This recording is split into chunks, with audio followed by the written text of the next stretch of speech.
Jadi pagi saya diambil sampel di hidung sama tenggorokan, jam 7 malam PCR ya, swab, itu hasil sudah keluar Pak. Dan di situ saya dinyatakan positif.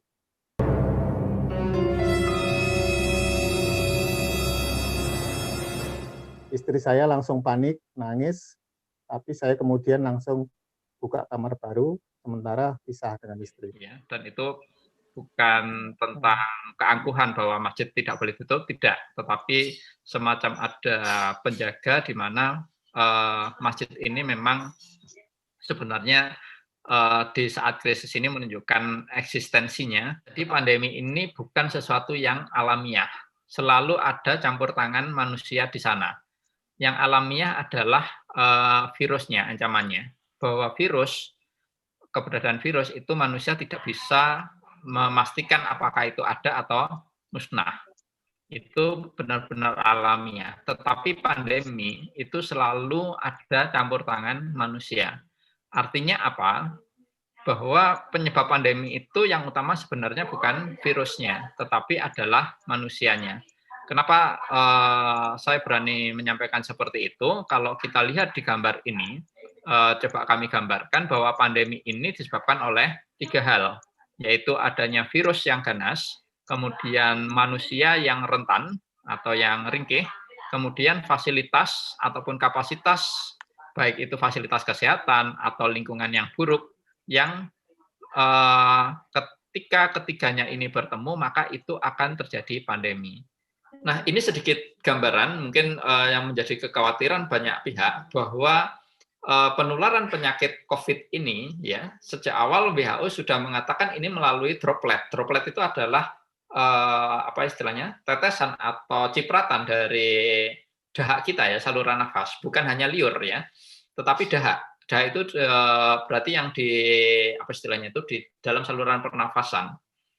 Nah, jadi penularan penyakit itu ada yang istilahnya melalui udara atau yang kita sebut dengan aerosol, ada yang melalui cipratan air yang melalui droplet.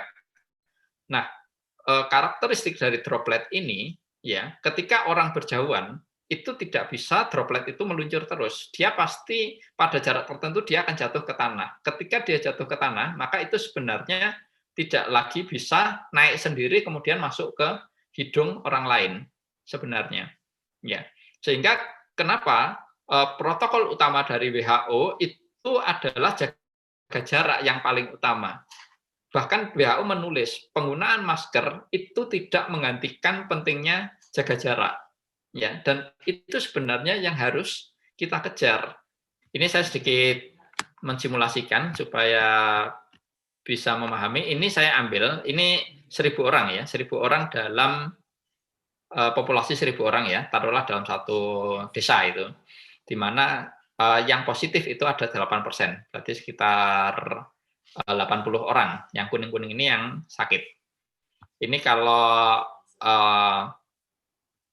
dispesifikan ya, di mana untuk COVID ini gejala ringan sedang ya, mungkin tadi yang seperti yang diceritakan oleh Pak Wahyu itu masuk yang 81%, tetapi ada yang 19% ini yang tidak terhindarkan dengan cara apapun.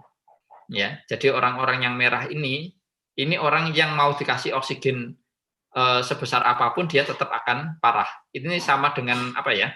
Orang yang muntah apa ya, sakit perut yang luar biasa itu mau disiapin makanan seberapa banyaknya pun tetap nggak bisa masuk gitu ya. Jadi ada kondisi pasien di mana yang disebut parah itu ketika semua obat yang bisa dimasukkan itu tetapi tidak bisa bekerja ya. Itu ada situasi seperti itu ya. Dan kita mungkin juga mengalami ya, artinya banyak makanan tetapi mulut kita nggak bisa dimasuki gitu ya, karena banyak sebab. Nah, apa yang dilakukan sebenarnya manajemen utamanya itu adalah lockdown. Lockdown itu berarti dari posisi ini dibagi menjadi terserah mau 3 zona atau 6 zona atau berapapun ya, per kecamatan atau per kabupaten atau per desa, semakin kecil zonanya itu sebenarnya semakin bagus. Nah, apa yang kemudian dilakukan setelah melakukan lockdown ini? Orang-orang yang sakit, yang awalnya tersebar, Jadi kita bisa membayangkan, kalau ini tetap seperti ini, maka ini akan saling terjadi fenomena pingpong atau pingpong fenomen. Jadi yang merah nulari hijau, yang merahnya sembuh, hijaunya ganti yang jadi merah. Ini gini terus, dan ini yang terjadi di Indonesia saat ini itu. Karena kita tidak pernah punya ketegasan untuk lockdown.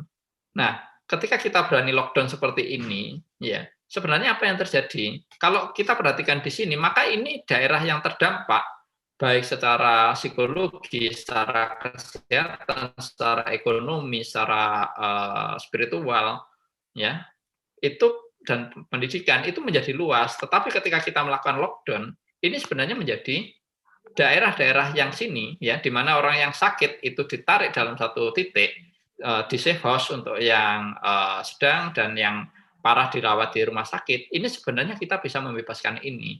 Jadi saya bisa membayangkan ketika di wilayah Masjid Baitur Rahman dilakukan lockdown, ya, kemudian kesadaran masyarakat yang sakit segera lapor, itu sebenarnya aktivitas seperti biasa sebenarnya menjadi tidak ada masalah ketika mobilitas orang ini tidak bolak-balik ke wilayah yang merah.